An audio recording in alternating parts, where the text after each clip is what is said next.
Okay, thank you everybody. Welcome. Here we are again. This time we're discussing Differentiating for Learning as part of the Differentiating for Learning online course. So thank you very much to the National STEM Learning Centre for commissioning Chris and Dylan to be part of this research and learning programme.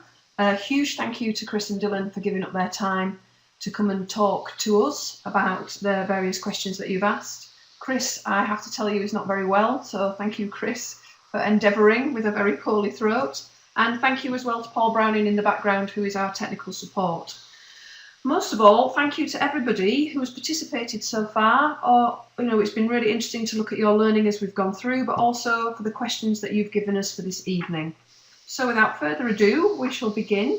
Our first question comes from Meiji, and they are asking, we've kind of categorised these around time and efficiency to do with assessment and differentiation. So the first question is, how do we find the balance between getting the maximum amount of students on board as well as meeting the time deadlines without feeling guilty or frustrated?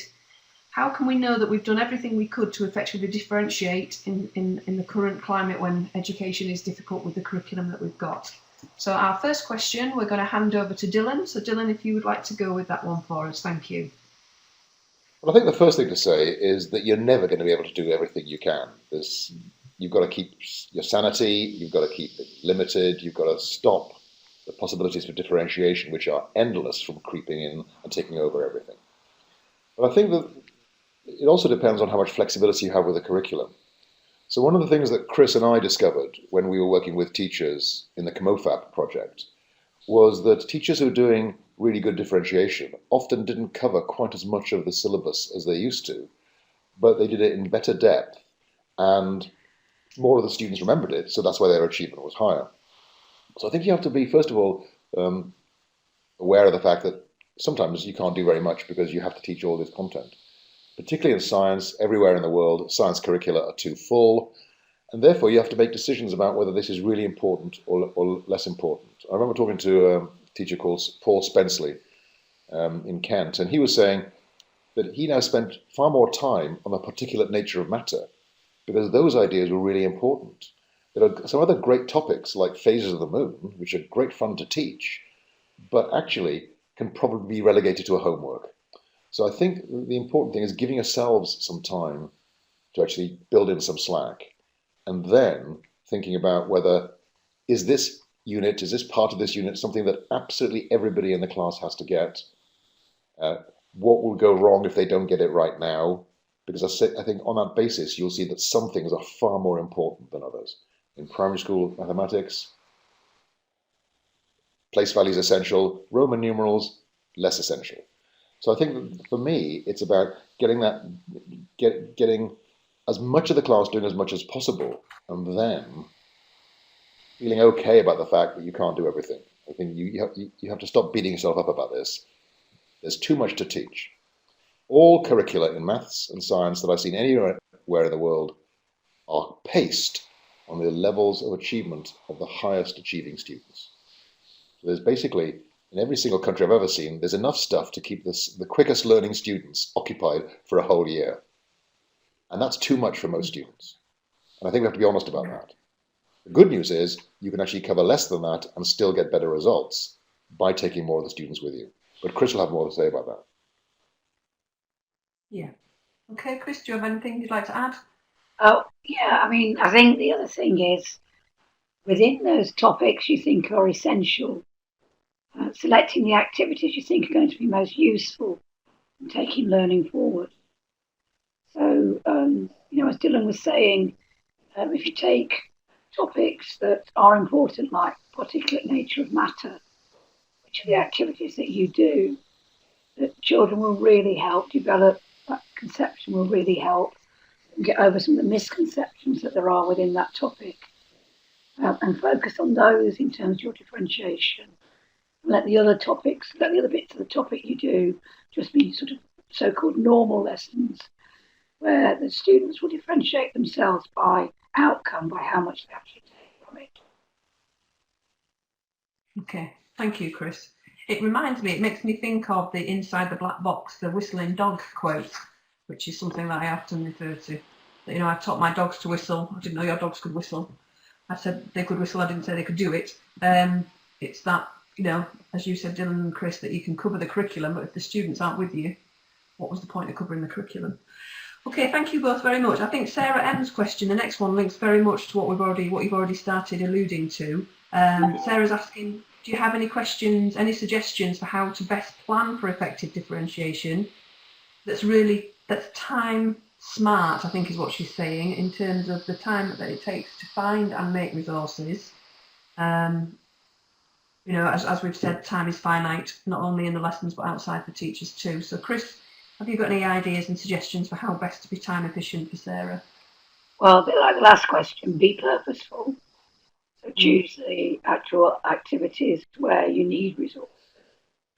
But I also think sharing resources, as teachers you see on the video, they're working together. So there's a whole host of resources they've produced, and they can each select from that for their lessons. If you're going to go on your own and do it, then I'd suggest that you look online and see what you can find. If you're science, within the Association of Science Education, if you're maths, there's quite a few websites up there that you can select stuff from. And then use those in a way that actually is going to be useful, not just in that lesson with those students, but will help you think about how you might plan the next lot of resources to build on those. So it's really just being pragmatic and being smart in terms of what you select and then what you decide you need next. And they're the ones you go for rather than just using a massive amount and then possibly not using many of them because kids don't need them. Yeah, lovely. And I think in terms of maths and science, I think we often assume that in maths and science, as opposed to English or history or geography, that you have to do differentiation by task. You have to stretch the most able students by giving them different things to do. So, in my view, far too many teachers in England and Scotland and Wales are preparing like 3 lessons for every lesson. I just think that's a disastrous approach. Because it basically relies on the teacher's assumptions about the ability of their students, but it just drives teachers crazy. So I think that what Chris pointed out about differentiation by outcome is really important. But I think we have to be smart about the tasks we choose, which is also a point that Chris made very, very powerfully. So I call it inclusive differentiation. We have to give tasks that actually can stretch the most able students, often by the agency of the teacher. So one of my favorite examples comes from Japanese middle schools, where they're teaching the area of a trapezium. Now, in a British classroom, typically the teacher would explain the rule to kids, give them a worked example, and then the children in their seats would do 20 different examples in their seats, with the teacher walking up and down the aisles, checking the students are managing. And some students do 20, and some students get 1 or 2 done. And so it's differentiation by how much work you do. In Japan, it's very common for teachers to teach this by showing one method for finding the area of a trapezium to the whole class, and then the students in teams or groups have to come up with as many conceptually distinct ways they can find of finding the area of a trapezium. And in fact, there are 13. There are 13 different ways of calculating the area of a trapezium. And one of them involves similar triangles, which is quite challenging mathematically. So what the teacher does is when a group of students is making good progress, the teacher will kind of challenge them by saying, one of these methods involves making the trapezium into a triangle and then subtracting the area of the smaller triangle off the area of the larger triangle. Can you find it? So that the differentiation comes from the teacher probing and pushing, but all the students in the class are engaged in the same task. And I think that's the kind of model we should aspire to, an inclusive model of differentiation rather than a segregationist model of differentiation, which is too common in many classrooms that I see. Okay, thank you, Dylan. And can I just say that in those sorts of classrooms, the students are supporting one another, and that in itself is a form of differentiation. Because how you select your groups and who you think might support who, which ones will you get the best discussion in and the best challenge in, and choosing those students for those groups is again a part of differentiation. That's lovely, thank you both. Again, that makes me think, Dylan, from your first example, I think it was Japan that you said that that's something where students can start building in self-assessment as well and thinking, do they have to do them all, or could they start further up where it's more difficult, and building those skills. Okay, yes. Thank you. Right, our next question comes from Florence Jonas. Thank you, Florence. Her question is, I think again you've been alluding to this. It's all about time and efficiency. But her question is, can you suggest practical ways that teachers can be supported? So I've got this down for Dylan. I know that Chris has already mentioned about various websites and things. Any other ways, Dylan, that you can add that teachers can actually be supported in developing these practices? Well, it depends which level of the system you want to look at. So, one of the starkest differences when you look at different countries is how much of the week teachers in different countries are teaching. Mm-hmm. So in the US and the UK, teachers are teaching often 25 hours a week. They're in front of students 25 hours a week. Whereas in Shanghai, it's 13 hours a week. And so in other countries, they build in time for teachers to work together to plan high quality, collaborative, but inclusively differentiating lessons. Short of that, I think the only way forward really is for teachers to share. I think that if every teacher is reinventing the wheel, then you are going to get exactly the situation that Florence describes. But most teachers, lesson plans aren't that useful, but ideas, like I just mentioned about the area of a trapezium, as soon as you hear that idea, any maths teacher who's teaching that topic, as soon as they hear that idea, they can begin to get to work with it.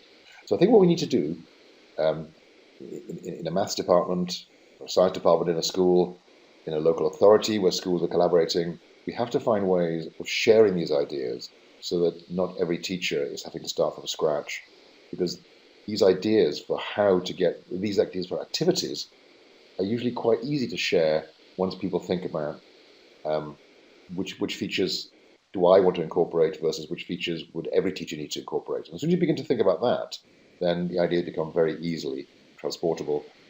They are very portable and durable. That lesson on trapeziums will be a good lesson in 20 years' time. So it's about building up a good stock of these kinds of activities. And the point that Chris made earlier is also very important.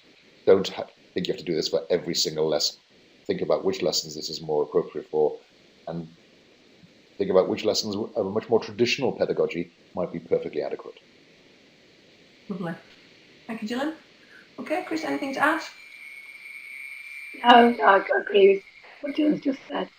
I think the only thing I would add is that it's important that teachers, when they're actually looking for things, don't just look for tips for teachers, though. They're actually looking for good activities they can use and how they might use them effectively.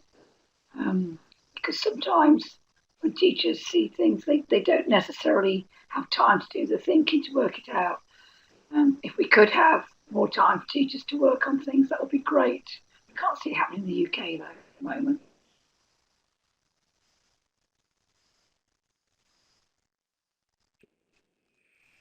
Thank you, Chris. Right, some really helpful advice there. And as Dylan and Chris are saying, wherever you are, whatever situation you're working in, there's some good ideas there about collaboration, but there are limitations depending on the amount of hours that we've got in a day, because we all have things to do outside of teaching as well.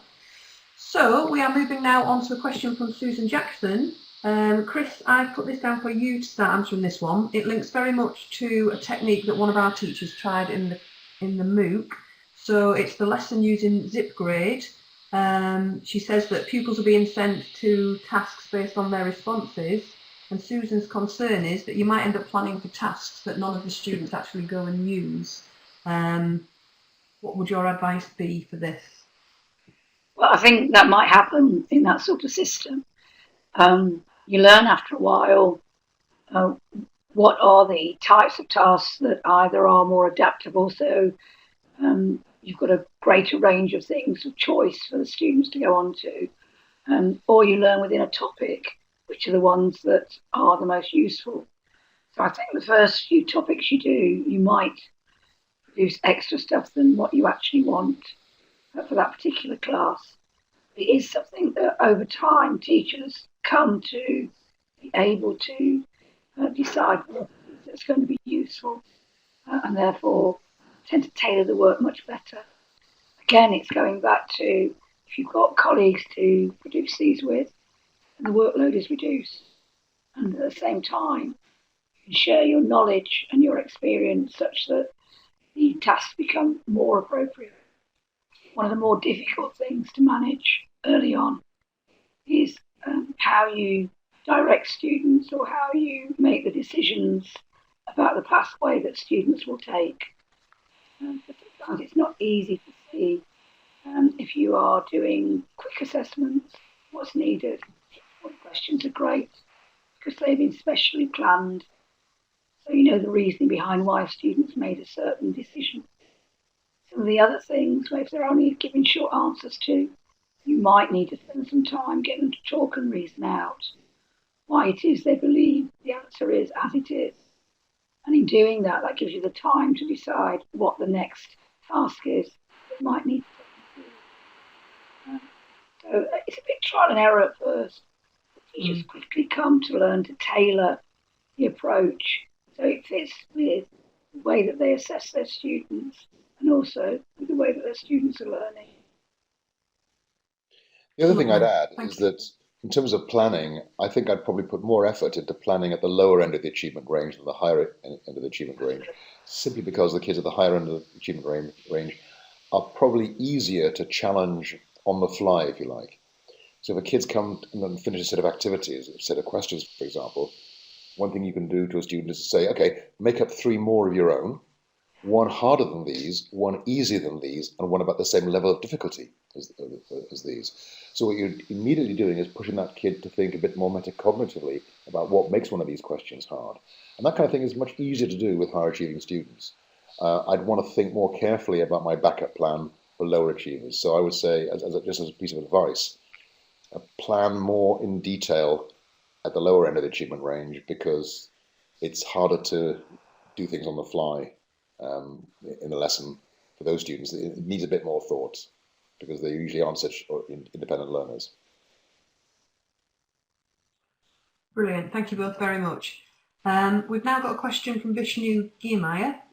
Vishnu asks, particularly I think because we've modelled on the course a couple of different ways of using IT. And Vishnu's question is, how can we be selective so that we don't waste our precious time in learning unnecessary tools? Again, it comes back to that idea that the time that we've got is limited. Particularly with new technologies, it can be something that can be a barrier sometimes to the learning. So Dylan, I'm going to put that one to you first in terms of technology in the classroom. Yeah, I have to say, and you should therefore interpret my results accordingly, I'm very skeptical about most of the technology that we see because the technology gets in the way of the learning. So the teacher's role becomes keeping the technology going rather than keeping the learning going. So I haven't seen much in the way of commercial stuff that actually makes a big difference. You can buy electronic voting systems, but you can also get students to do finger voting, A, B, C, D, or E.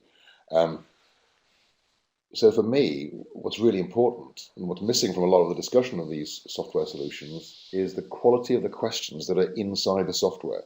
So people think that the software will give you a way of assessing students. Software doesn't give you any way of assessing. It gives you a way of managing the assessments you've already come up with.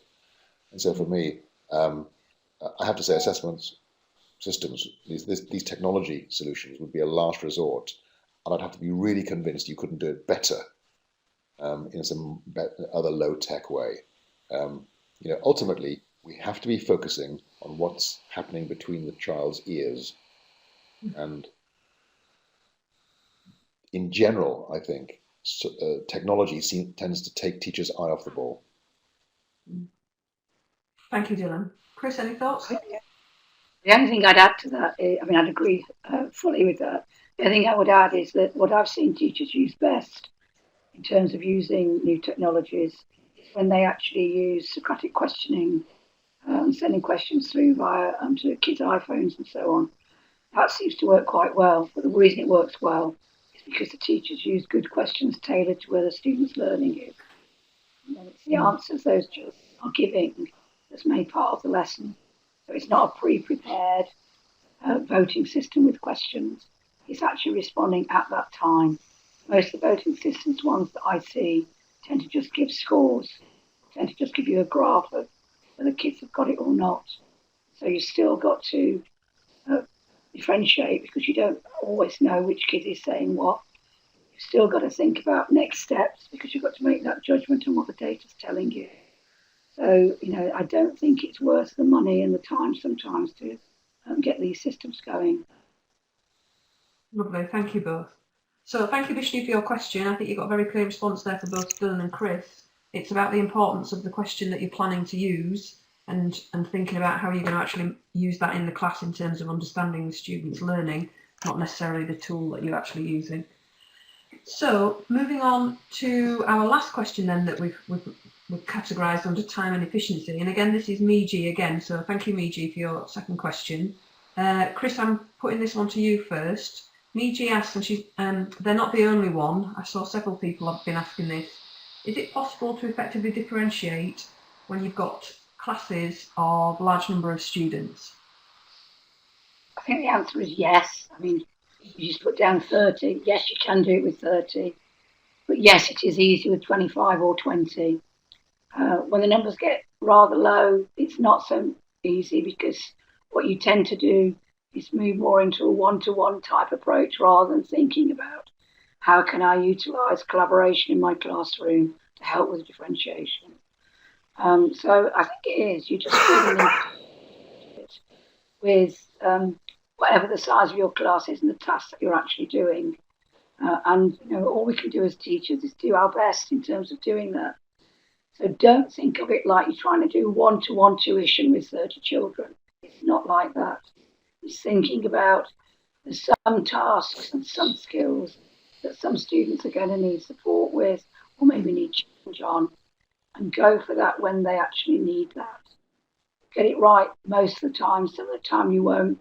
There'll be opportunity later to pick up on those particular points and deal with that. So, teachers doing their best. 30 is a large number to deal with. 25 is better. 20 is easily doable.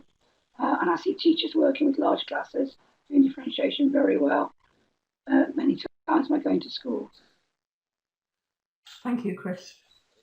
And if you want to see really good examples with larger groups, look on YouTube for videos of Harvard physicist Eric Mazur, M-A-Z-U-R, because he does it with groups of 120 to 200. And he asks a question. If he sees lots of variation in the responses, he gets them to discuss with a neighbour, and he gets them to vote again. So that's really effective differentiated teaching with a very, very large group. As Chris said, the crucial thing is variability. If you don't get variation in the responses, then students can't have very rich discussions. And that's why Japanese teachers often resent teaching classes that are too small. Once the class size drops below about 20, it can be quite difficult to get good discussions going because there aren't enough differences of opinion. Lovely. Thank you, Miji, and thank you both very much.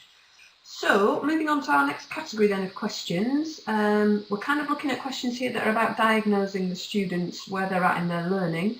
So the first question, Dylan, I'm going to put it to you first because the context is maths. So Mohammed is asking, how can we employ hinge questions in subjects like mathematics? Well, I think my immediate reaction is the question is back to front, because too often we say, how can we use this? Where in fact, we should be saying, what is this the solution to? So my advice to people is never collect information about student achievement until you know what you're going to do with it. People talk about data-driven decision-making, and I prefer decision-driven data collection. Don't collect the data until you've decided what decision you need to make with those data. And so for me, it works backwards. So you're teaching a lesson. At what point do I want to check the students are still with me? Now, in some lessons, you might want to have, especially if it's a class you don't know very well, you might start at the very beginning of the lesson just to do a kind of range finding exercise. What do the students know about this topic? What do they not know? It might be at the end of the lesson to decide what kinds of things to set for homework. It might be in the middle.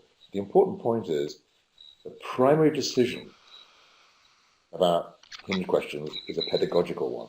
Where is this point in this sequence of teaching that I really need to find out whether the students are making sense? Are they with me or not?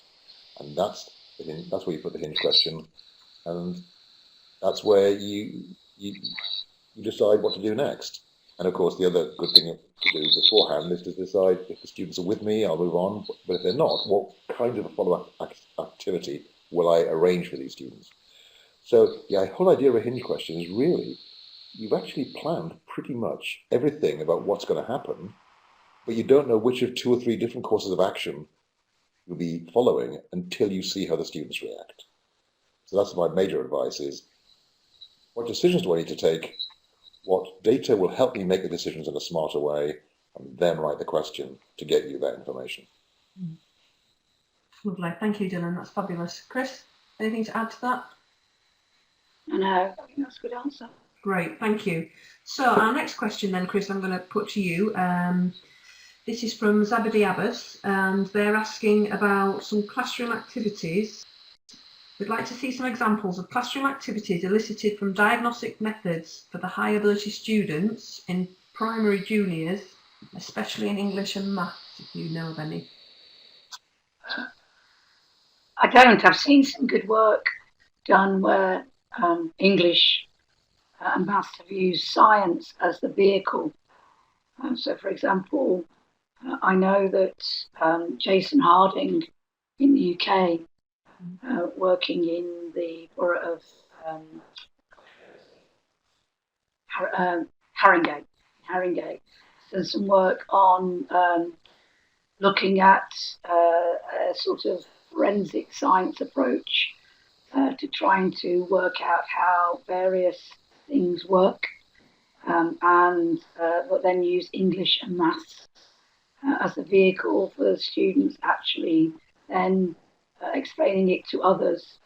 And within that, he's done diagnostic stuff where he's actually looked at how can I improve this. So I am doing English reporting, or I'm doing English in terms of making an advert for a Periscope rather than making a report on a Periscope or whatever. And that seems to be quite good. It's not necessarily always with higher ability, because he works very much in mixed ability groups when he's doing that. But some of the skills that he's asking of students are at quite a high level. The other place to look, and again, it's more science than English and maths, is on the BASSWA website.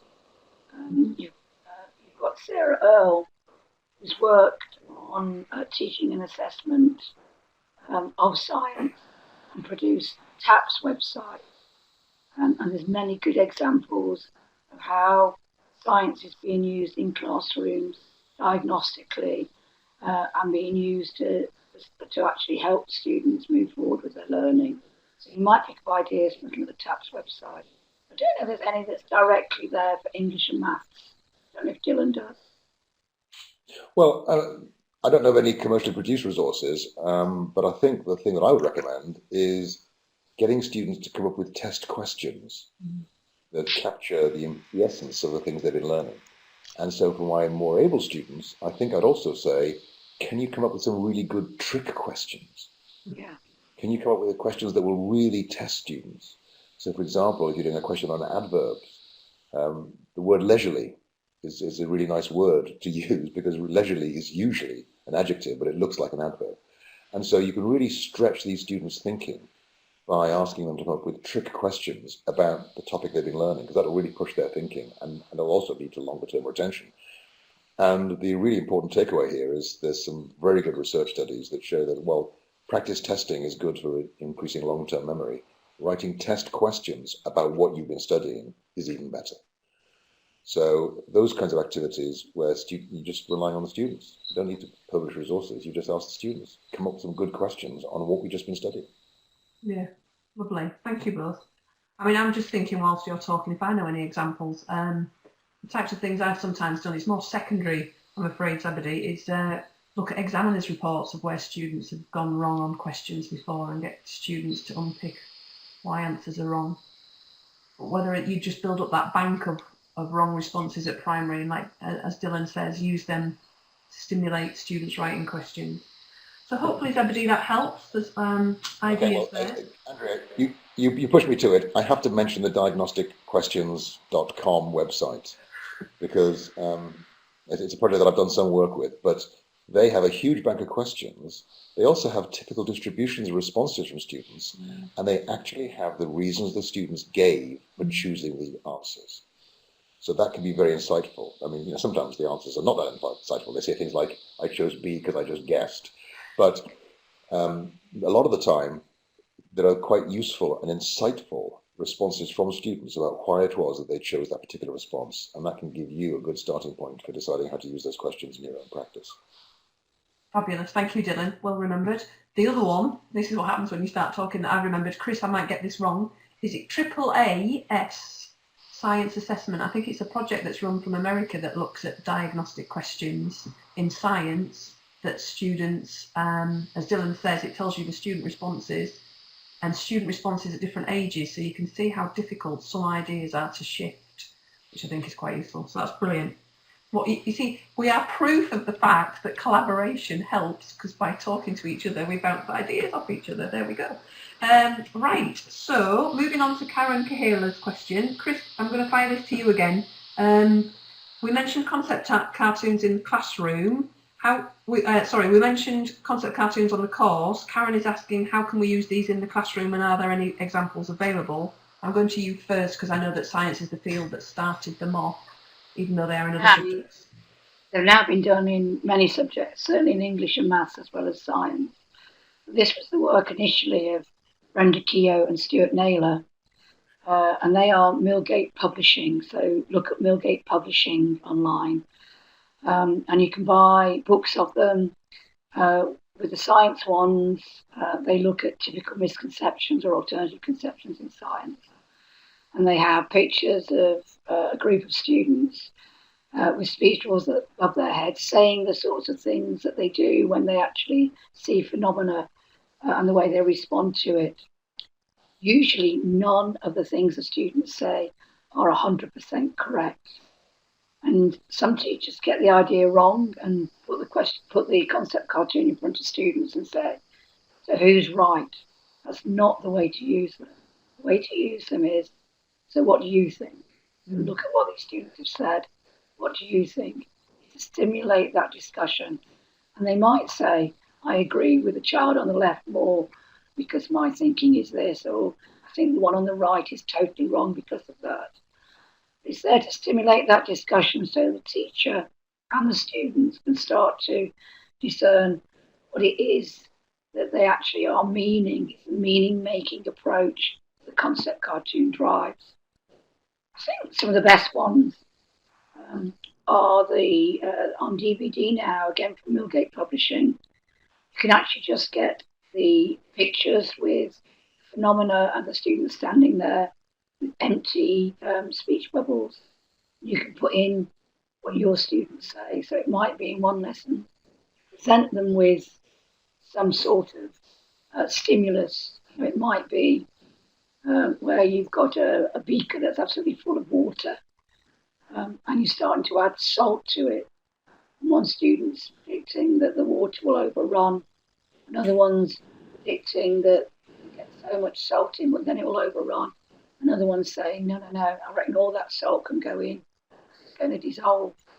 And you can get them talking about that. So you might, but then the next time, present a similar scenario and put in some of the things that your students have actually said, rather than the things that the students on the picture said, and discuss that to take the discussion further. So concept cartoons are really useful in terms of getting students to justify and reason why they believe that certain things that some students say are on the right lines, maybe need adding to, maybe need modifying. So they start to unpick the ideas and not just go into agreement or disagreement, which they do if you just ask who's right. The question you ask is, so what do you think? And the other thing you can do for differentiation purposes is then ask some students, what would you say to the student that you disagree with? So make it into a teaching point. How could you persuade this student that their views are incomplete or inadequate in some way? And that actually moves the level of the task up quite a few levels, in terms of cognitive demand. So that's a good way of differentiating, because it's just a quick off-the-fly comment, but it keeps the whole class engaged, in the same kind of activity, but is nevertheless providing real stretch for the highest achieving students. Fabulous, thank you both. Thank you, Karen, for your question. Moving on now, we've got a question from Rhiannon Austin. Dylan, I'm going to ask this one to you first. Rhiannon is asking, what kinds of data collection do you use during questioning and any other diagnostic assessment? I think the important answer to this question is as little as possible. So when, people who sell you electronic voting systems will tell you that the great advantage of this system is you can record every single student's response. Well, that does not sound like a good idea to me. Because if we want to create classrooms where kids feel okay by making mistakes, in my view, the last thing we should do is record every single one of them. So when I look at if we're using ABCD cards or mini whiteboards or finger voting or whatever technique we're using, I think the teacher should look at just two things. One is, from this spread of achievement that I can see in front of me, which things do I need to go over again with the whole class? And are there 2 or 3 individual students who are so at sea that I need to sit down with them individually afterwards? So, just in a question you can ask in 15 seconds, you can get more information than you can deal with in 6 hours. So don't try to capture everything, capture the things that are really important. And as I said earlier, it comes down to decision-driven data collection, not data-driven decision-making. Start, before you ask the question, decide what you're going to do with the information. And my advice would be, look for individual students who need a one-to-one sit-down, and look for what it is you're going to do as a whole class activity, building on the evidence you've just collected. Lovely. Thank you, Dylan. Chris, did you want anything to add to that one? No, that's fine. Great, thank you very much. Right, thank you very much for that question, Rhiannon. Getting loads of really rich material already. We're not even halfway through. So moving on to our question now from Louise Watson, and this is moving on to our next category. Our next category, kind of put it together under the banner of motivation.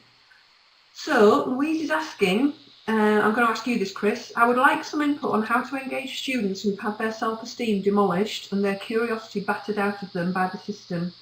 There are certain students who hate school, and I understand why. So any advice for Louise to help her with her students? I mean, these are the students that Carol Dweck calls learned helplessness. They don't want to engage because they've been hurt by the system. So it's finding ways to get them to engage that's important. And I think one of the ways that good teachers do that is by doing activities and explaining to the students why it is that activity is going to help both the teacher and the learners to move forward.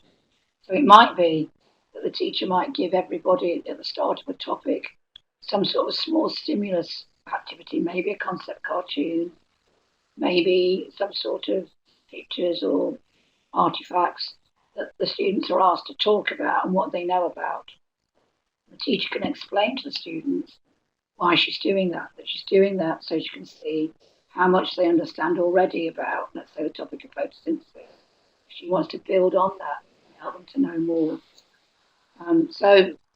Teachers that do that, and then they see that the teachers respond to that she doesn't spend ages sorting out, knowing the word chlorophyll or whatever, but does spend some time trying to get them to understand, say, structure of the leaf, because that's one of the things they say they don't know. They'll see that the teacher's becoming responsive, and that's when they start to engage as well and realise the whole point of school is to help them to get better, not to say you're a winner or a loser, which tends to happen to those kids who've lost in the system before, as it has been. So it's teachers who take that approach that's very much about, I want to actually help you improve, I want you to engage within this. We're going to do assessment that's more ipsative, that builds on how you've done so far and sees how you are getting better. Not always comparing you with other kids or against standards. It tends to move things forward. One of the activities that I think works quite well, starting off with a small game at the beginning, which we call yes-no cards. You just either present pictures or words about a topic and ask the kids to talk about it. And when they pick it up, and if it's photosynthesis, one of the words on there might be carbon dioxide. And if they think it's not got anything to do with photosynthesis, they would say, no, I don't know anything about how carbon dioxide is involved. And they pull that down and move on to the next topic. But if they do think it's involved, they say, oh yes, I think carbon dioxide does this. And each child in a group, you might have a group of 3, 4 or 5 students, say what they thought was the involvement of carbon dioxide in photosynthesis until they could say no more.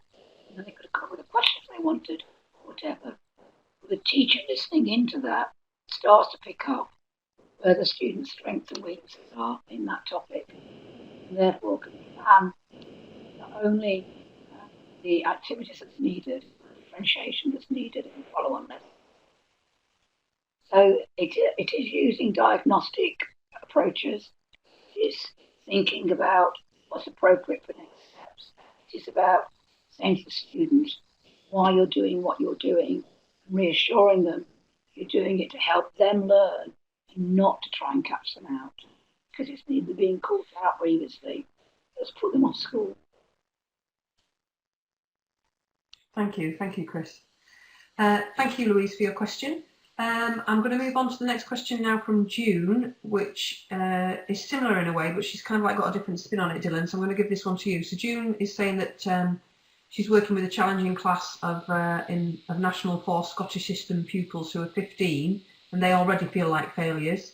And she's wondering how differentiation and formative assessment can help, particularly asking about whether or not giving the students the choice about the activities so they have control of whether that will help with engagement. So what are your thoughts, Dylan?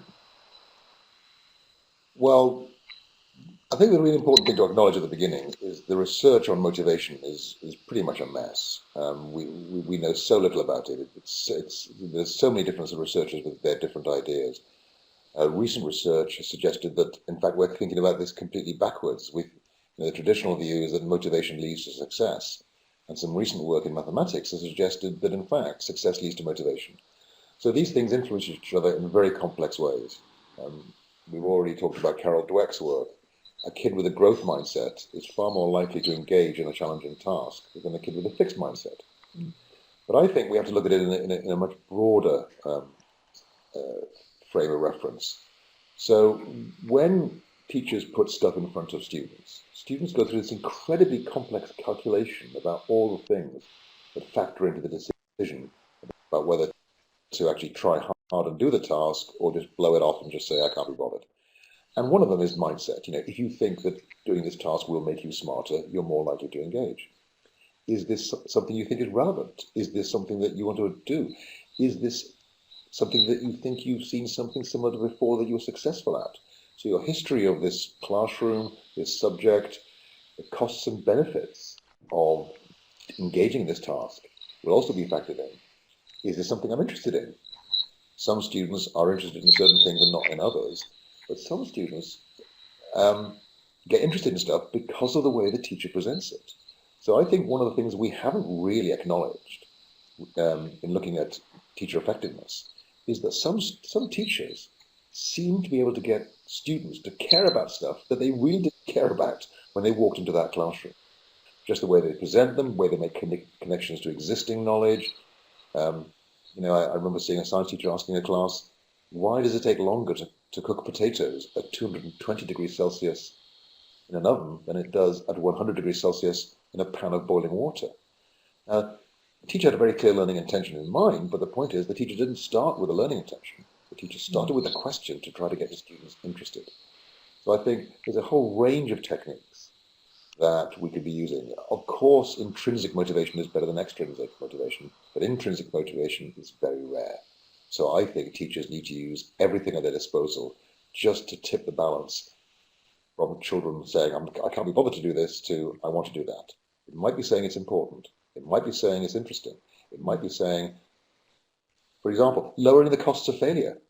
Just saying to somebody, most people fail on this task at least 2 or 3 times before they succeed. Just anything you can do to tip the balance from kids rejecting activity to actually having a go. Just helping them fill in the first 2 or 3 lines of a task, for example.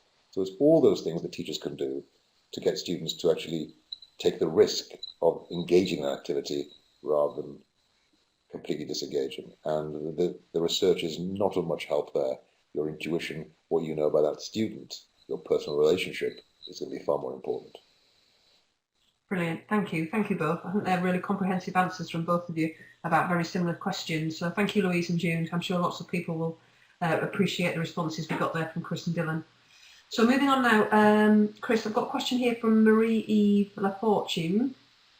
Marie is talking about students who are constantly, she's saying here, how do we structure activities so students who, following a quick assessment check-in, are always returning to the first table? Basically, students who've not understood the concept, so they're not moving on. How can you support them in progressing and feeling successful? How can we make sure that they're not feeling negative about themselves if they're having to stay at that particular level? I think this is one of the times when you just have to make a judgment about whether you sit down, do a one-to-one with that student, maybe pull a small group round who are similarly finding difficulty with that particular concept, and do some one-to-one work with them that actually helps them move some steps forward with their understanding. And then suggest to them that they move on to second table, have a bit of a go at that and see how they get on with it, with the option of being able to go back to first table if they're starting to struggle. Some students are sometimes frightened to move on until they've got everything, as they see it, 100% fixed in their heads. In actual fact, mostly they just need to have a sort of inkling or a nuanced understanding that's enough to help them do the next steps, because in doing the next steps, you'll actually consolidate that first table work. It reminds me very much of the ED work that one of the students at King's did with Margaret Brown. And can you remember what her name was? I'm trying to think. It looked at numeracy in low attaining 9-year-olds, 7 to 9-year-olds. Do you remember that, ED? Was it ED or PhD? It was an ED. It might have been a PhD. But basically, she looked at different skills and found that students, when they worked on some skills, actually then consolidated other skills they'd done previously. And all of a sudden, the whole line of learning took off. Yeah, Brenda Denver. Brenda Denver. So she changed it to Hazel Denver afterwards, but her PhD is in the name of Brenda Denver. Yeah. So, sometimes it's convincing kids and also convincing teachers it's okay to get just part knowledge, because moving on, that knowledge will be looked at again but seen differently. I like Neil Mercer's take on this. Neil Mercer from Cambridge often talks about, when you look at some particular idea, you have one idea when you're first learning it. When you come to look at it again, maybe in another context, or maybe in connecting it with that first idea, you gain a second look at that idea, and that actually helps you understand it better. So it's, trying to push them into that moving on will help, and giving them really the confidence to then go on and realise they can be successful without having to get everything right before they move on. Both teachers and learners. And the other point is just related to the point that Chris made earlier. It's about asking the student, is this a personal best for you? Because if this is the best work you've ever done in this area, then that itself is motivating. So I think it's just helping students make those connections and saying, well, yeah, this is better than things you've ever done before. And there's now research that shows that academic personal bests are much more effective for moving learning forward than allowing students to compare themselves with each other. So is this a personal best? And students understand that concept from athletics and PE. So I think we could actually have some very useful conversations with students taking those kinds of terms on the academic side as well. Lovely. Thank you both very much. And thank you for our question there, Mary.